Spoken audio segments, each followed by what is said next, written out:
selanjutnya sudah hadir di tengah-tengah kita. Kita sapa Mas Rido ya Mas ya. Ya, halo, selamat sore Sobat Philip Sekuritas. Senang kita bisa sharing ya di sore ini. Baik, jadi Mas Rido nantinya akan membahas terkait tips jitu memilih reksadana sesuai dengan profil risiko, sesuai dengan tujuan dan target investasi, ataupun sesuai dengan keinginan nantinya akan dipakai untuk apa investasi ke depannya. Oke, tapi sebelumnya nih Mas, boleh kita berbincang-bincang secara lebih ringan terlebih dahulu ya. Mungkin ada Sobat Philip semuanya yang masih menjadi investor pemula nih, yang mana belum tahu secara lebih detail reksadana itu seperti apa, lalu mekanisme pembeliannya seperti apa. Jadi kita bahas mulai dari basicnya terlebih dahulu, secara santai, secara ringan. Diharapkan semoga teman-teman di sini bisa lebih tercerahkan, gitu ya Mas ya. Yes, betul sekali Mbak. Dan tentunya buat Sobat Philip, apabila ada pertanyaan, boleh langsung tuliskan di kolom komentar ataupun di comment section nantinya, ataupun di Q&A section nantinya dari Mas Rido bisa memperjelas lebih detail. Gitu ya teman-teman semuanya. Betul sekali. Oke Mas. Nah, tadi seperti yang sudah saya bilang, basic dari investasi reksadana. Nah, apa sih Mas perbedaan investasi reksadana dibandingkan instrumen lainnya? Ya, betul. Sebenarnya pertanyaan mengenai investasi reksadana ini, memilih produk apa, dan lain sebagainya, ini sering sekali ya kalau kita perhatikan ditanyakan ya kepada investor-investor gitu. Dan memang pertanyaan ini selalu berulang karena memang semakin banyak memang masyarakat yang sadar akan investasi. Makanya menurut saya pengertian mengenai reksadana, perbedaannya apa, dan lain sebagainya itu sangat penting untuk sebagai fundamental kita ya Mbak ya. Dan perbedaannya reksadana dengan instrumen investasi lain, kalau reksadana itu kan bisa diibaratkan sebagai wadah ya, yaitu wadah yang mana kita sebagai investor tidak hanya satu investor saja, tapi dari berbagai macam investor itu menempatkan dananya gitu ya, dan dikelola oleh manajer investasi. Nah, manajer investasi ini nanti akan menginvestasikan dana investor ke berbagai macam instrumen. Ada yang contohnya reksadana pasar uang, maka ditempatkan di deposito ataupun ditempatkan di surat berharga yang akan jatuh tempo kurang dari 1 tahun. Lalu kalau yang reksadana pendapatan tetap, dibelikan obligasi, baik itu obligasi negara maupun obligasi korporasi. Lalu ada juga saham, nanti dibelikan saham dan emiten-emiten tertentu. Dan ini reksadana ini sangat membedakan dengan instrumen investasi yang lainnya, yang mana kita kan nggak direct investasi sebenarnya, kayak ada yang mengelola ya, ada yang mewakili dari kita, makanya manajer investasi disebut wakil juga, wakil manajer investasi kan ada sertifikasinya juga ya. Jadi kita Benar. mewakili nasabah nih, betul. Kalau kita investasi langsung, contohnya seperti kita investasi di saham, maka kita tentu harus meluangkan waktu kita untuk melakukan analisa, jadi tidak hanya sembarangan masuk ya.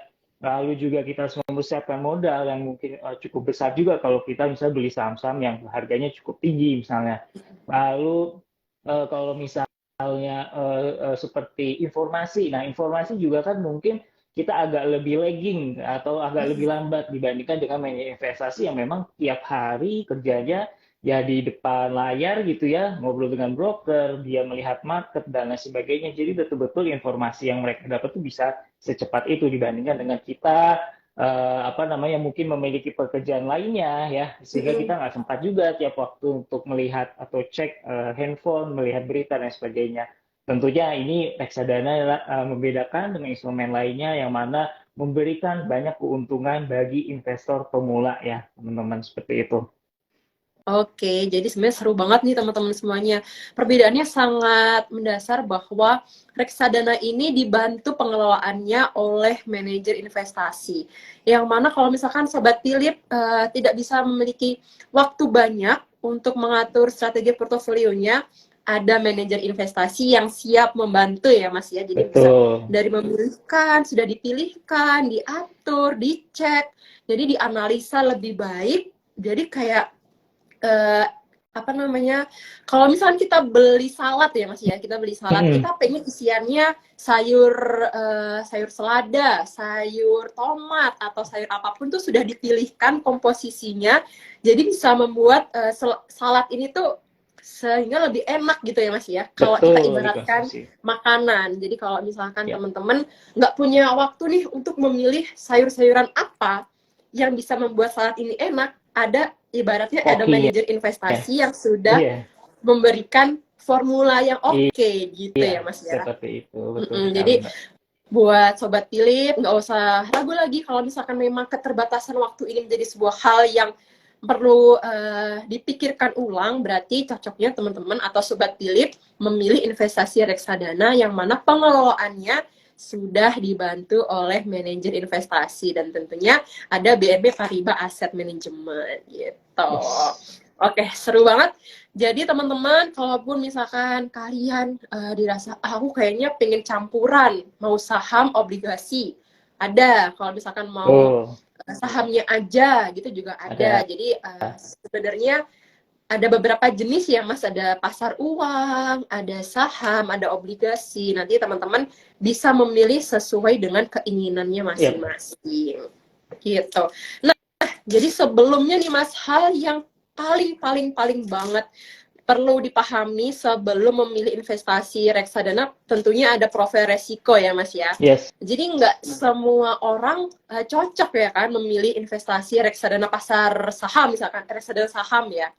Jadi kalau misalkan ada temennya nih, oh aku kemarin beli reksadana saham, ternyata naiknya oke nih cepet, tapi nggak selamanya saya cocok ya Mas ya ternyata, karena tergantung dengan profil risiko. Nah mungkin ini nih, apakah profil risiko ini menjadi salah satu hal yang sangat perlu dipahami sebelum membeli reksadana? Seperti apa nih Mas? Ya, betul. Profil risiko itu betul ya. Kita sebelum berinvestasi salah satu faktor yang pertama dilihat juga adalah profil risiko karena tidak semua orang itu cocok dengan satu produk reksadana atau kita bisa bilang aset kelas ya. Nggak semua cocok di reksadana saham misalnya, nggak semua cocok reksadana obligasi misalnya. Dan cara yang paling mudah untuk kita melihat profil risiko itu memang sebetulnya adalah dari tujuan investasi kita itu apa dulu ya.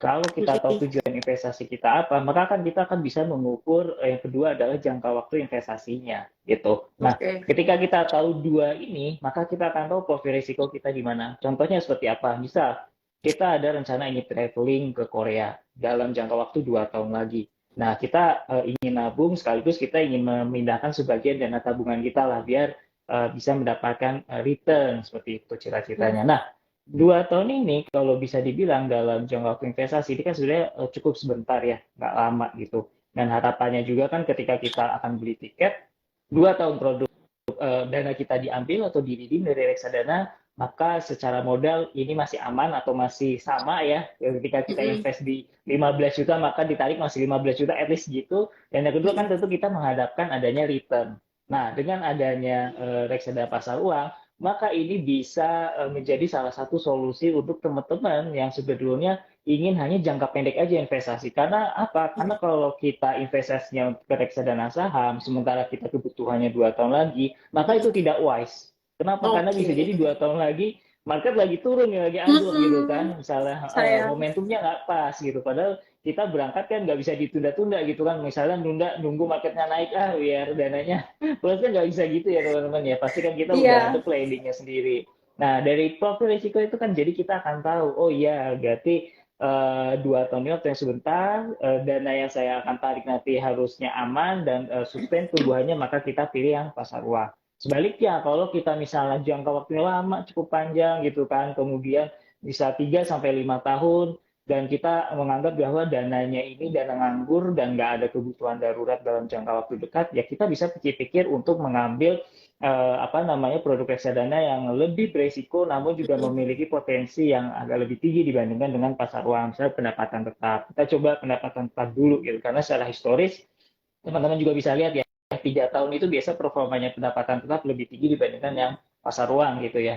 Nah, misalnya 3 tahun ke atas gitu sampai 5 tahun bisa coba ke pasar uang. Dan kalau bisa lebih panjang lagi yang saham juga bisa itu apa namanya kita pilihnya yang misalnya untuk jangka waktu yang panjang sekali seperti pensiun ya, misalnya bangsa 10, 15, 20 tahun lagi itu kan betul-betul cukup lama ya. Jadi kalau kita ibaratnya nabung ke saham pun pelan-pelan sedikit-sedikit juga nggak masalah, yang penting konsisten gitu Ya, kan.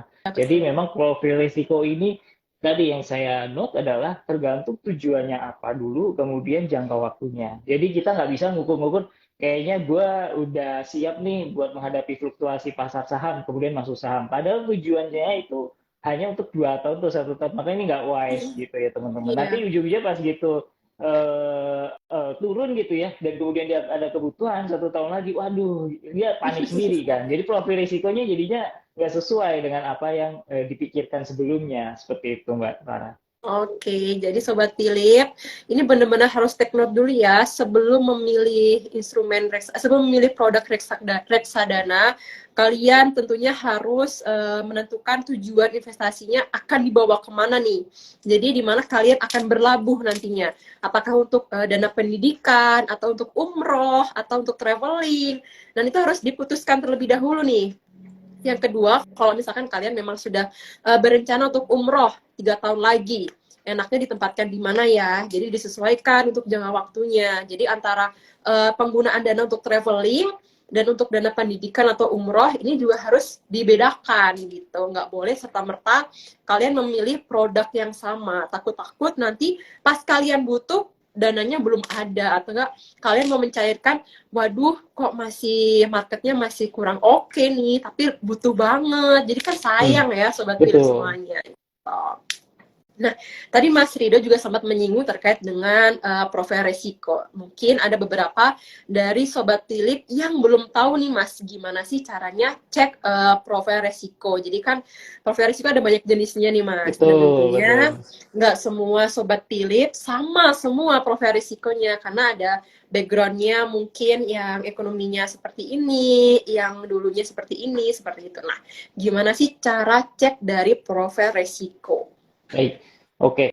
Sebenarnya ada 3 jenis profil risiko ya teman-teman ya. Ada konservatif ya, ada moderat, dan juga ada agresif. Nah perbedaannya apa? Yang konservatif itu bisa dibilang tipe profil risiko yang lebih memilih main aman. Makanya dia disebut Mm-mm. konservatif ya. Konservatif artinya dia kurang lebih itu mengharapkan yang penting investasinya itu aman ya, returnnya mungkin lebih stabil, tidak naik turun, dan juga mungkin tumbuh terus gitu ya, berkesinambungan. Nah itu adalah ciri-ciri memang investor yang konservatif. Cocoknya apa?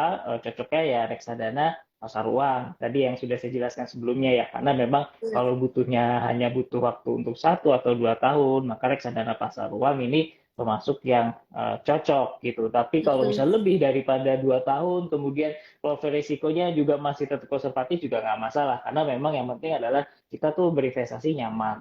Kemudian yang Mm-mm. kedua adalah profil risiko yang moderat. Moderat itu bisa dibilang tengah-tengahnya antara yang agresif dan yang konservatif ya. Jadi dia agak sedikit lebih mau menerima risiko yang lebih tinggi dibandingkan pasar uang, tapi lebih rendah dibandingkan si saham. Kenapa? Karena kalau yang saham kan fluktuasinya cukup tinggi dibandingkan yang pendapatan tetap. Dan yang kedua, pendapatan tetap sesuai dengan istilahnya pendapatan tetap, maka apa namanya, surat berharga atau obligasi yang dibeli oleh manajer investasi itu kan memberikan pembayaran dividen secara reguler ya, maka disebut pendapatan tetap tadi. Maka nilainya itu bisa dibilang akan juga terus tumbuh, namun memang belum tentu naik market price-nya, tapi at least kalau kita punya pandangan bahwa ini kita tahan dalam jangka waktu yang lebih dari 2 tahun, 3 tahun, 4 tahun, ini pendapatan tetap itu salah satu instrumen yang cukup bisa dicoba ya, agar mendapatkan return yang lebih optimal dibandingkan dengan si pasar uang.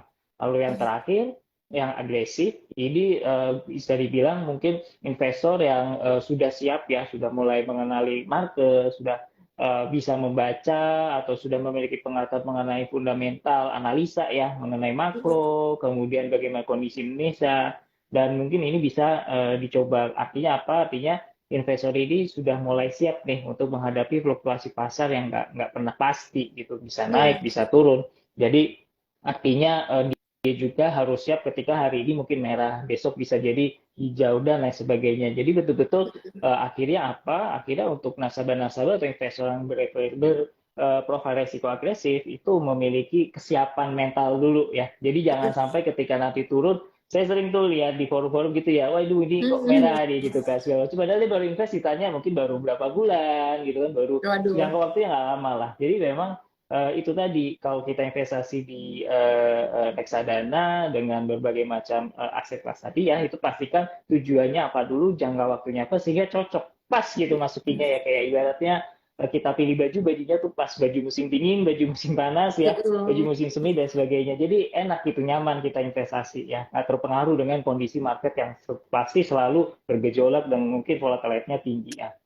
Oke, jadi tadi ada kalimat yang seru nih dari Mas Rido bahwa investasi itu harus nyaman terlebih dahulu. Jadi kayak harus klik sama kita dulu ya Mas ya. Jadi Iya, satu nggak betul. boleh ikut-ikutan, nggak boleh ikut-ikutan teman, nggak boleh ikut-ikutan orang lain. Yang mana kita juga harus tahu nih kita bakal invest kemana dana yang kita punya. Jadi kayak nggak boleh sembarangan. Kita kan udah susah-susah nih kayaknya. Cara berpikirnya kita udah susah-susah cari Iya, uang. Kalau betul. misalkan Benar. kita sembarangan naruh dana ke tempat yang nggak kita ketahui, ya kan, ujung-ujungnya malah kecewa ya kan Nah, nantinya. Nah, ini yang paling penting bahwa kita harus nyaman dulu investasi di instrumen yang kita tahu gitu.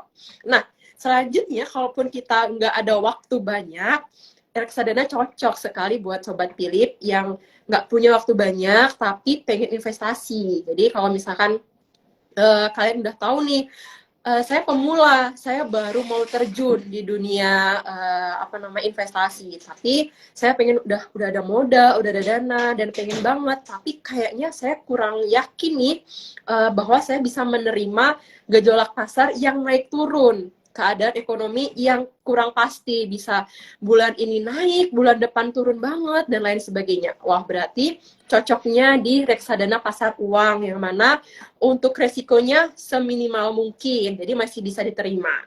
Nah, Sobat Philip, jadi sebenarnya investasi itu ada risikonya ya Mas ya? pastinya. Tentu ada risikonya. Betul. Nggak mungkin ada investasi yang minim, yang tanpa risiko tuh nggak mungkin. Adanya minim risiko.